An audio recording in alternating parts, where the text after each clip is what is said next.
بسم اللہ الرحمن الرحیم۔ ہمارے معاشرے کے اندر بد نظری اور بد نگاہی کے متعلق چند غلط فہمیاں ہیں جن کو میں دور کرنا چاہتا ہوں۔ ایک غلط فہمی خواتین کے مابین پائی جاتی ہے۔ خواتین ہماری مائیں بہنیں یہ سمجھتی ہیں کہ نظر کی حفاظت کا حکم صرف مردوں کو ہے، عورتوں کو نہیں ہے، جبکہ قرآن مجید فرقان حمید کی 18ویں پارے کی سورہ نور کے اندر اللہ تبارک و تعالی نے جہاں مردوں کو نظر کی حفاظت کا حکم دیا ہے، وہاں خواتین کو بھی نظر کی حفاظت کا حکم بیان ہوا ہے۔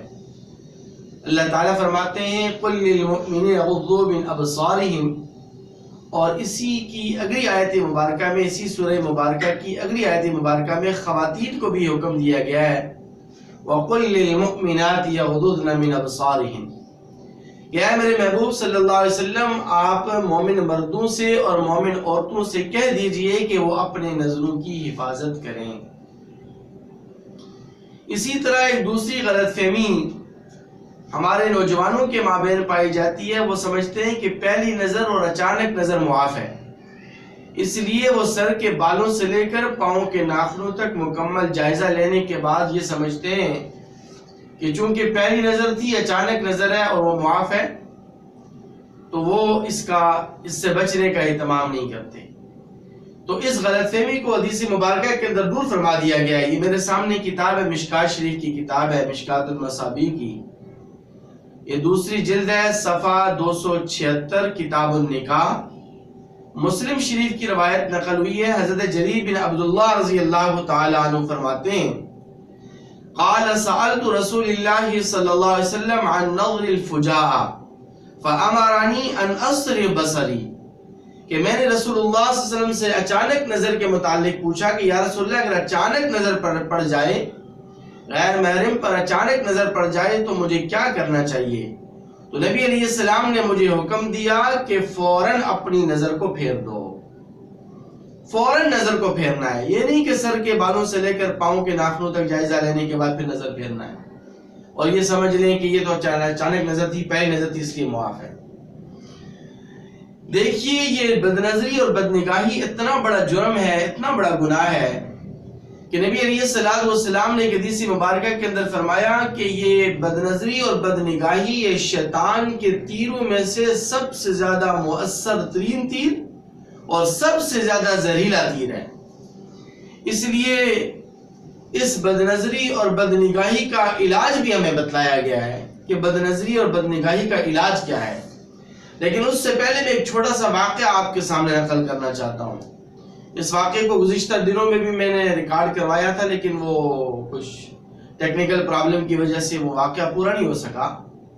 ہمارے بزرگان دین میں ایک بزرگ گزرے ہیں، ان کا نام ہے خواجہ عبد المالک صدیقی رحمۃ اللہ علیہ۔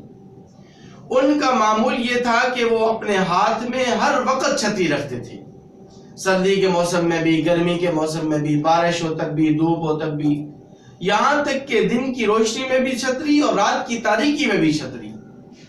تو کسی نے پوچھا کہ حضرت اس میں کیا راز ہے؟ تو انہوں نے فرمایا کہ یہ چھتری نہ میں بارش سے بچنے کے لیے رکھتا ہوں، نہ دھوپ سے بچنے کے لیے رکھتا ہوں، یہ چھتری میں اپنے ہاتھ میں اس لیے رکھتا ہوں کہ جب میں راستے میں سے جا رہا ہوتا ہوں تو کسی غیر محرم عورت کا سامنا ہو تو میں فوراً چھتری سامنے کر دیتا ہوں، اس لیے کہ میری کوشش یہ ہوتی ہے کہ کسی غیر محرم کے چہرے پر نظر پڑنا تو دور کی بات، کسی غیر محرم کے چہرے پر نظر ڈالنا یہ تو بہت دور کی بات ہے۔ میری کوشش یہ ہے، میری خواہش یہ ہوتی ہے کہ میری نظر اس کے لباس پر بھی نہ پڑے، اس کے کپڑوں پر بھی میری نظر نہ پڑے، اس لیے میں فوراً چھتری رکھتا ہوں اور نظر کی حفاظت کے لیے میں چھتری رکھتا ہوں۔ تو اس لیے ہمارے نوجوانوں کو چاہیے کہ اس بد نظری اور بد نگاہی سے اپنے آپ کو بچائیں، یہ بہت بڑا خطرے کی علامت ہے اور اس سے ایمان ضائع ہوتا ہے، ایمان کمزور ہوتا ہے۔ اور اس کا علاج نبی علیہ السلام نے یہ بتلایا ہے، دو علاج نبی علیہ السلام نے حدیث مبارکہ کے اندر ارشاد فرمائے۔ ایک روایت تو یہ سامنے جو کتاب ہے مشکات المصابیح کی، اس کے صفحہ 277 پر حضرت ابن مسعود رضی اللہ تعالی عنہما وہ اس اس علاج کو بیان فرما رہے ہیں۔ وہ فرماتے ہیں کہ نبی علیہ الصلوۃ والسلام کی ایک عورت پر نظر پڑی، آقا علیہ الصلوۃ والسلام کو وہ عورت اچھی لگی، آپ کی نظروں کو وہ عورت اچھی لگی، تو آقا علیہ الصلوۃ والسلام فوراً اپنے گھر تشریف لے گئے حضرت ام المؤمنین حضرت سودا رضی اللہ تعالی عنہا کے پاس۔ ان کے پاس پہلے سے کچھ خواتین بیٹھی ہوئی تھیں، جب انہوں نے نبی علیہ السلام کو دیکھا تو وہ اٹھ کر اپنے گھر چلی گئیں۔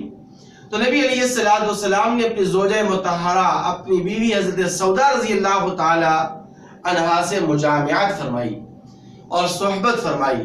اور نبی علیہ الصلوۃ والسلام نے فرمایا کہ جب تمہاری نظر کسی عورت پر پڑے اور تمہارے دل میں خواہشات اور جذبات اور احساسات پیدا ہوں تو فوراً اپنے گھر والی کے پاس چلے جاؤ، کیونکہ جو چیز اس کے پاس ہے تو وہی اس کے پاس بھی ہے۔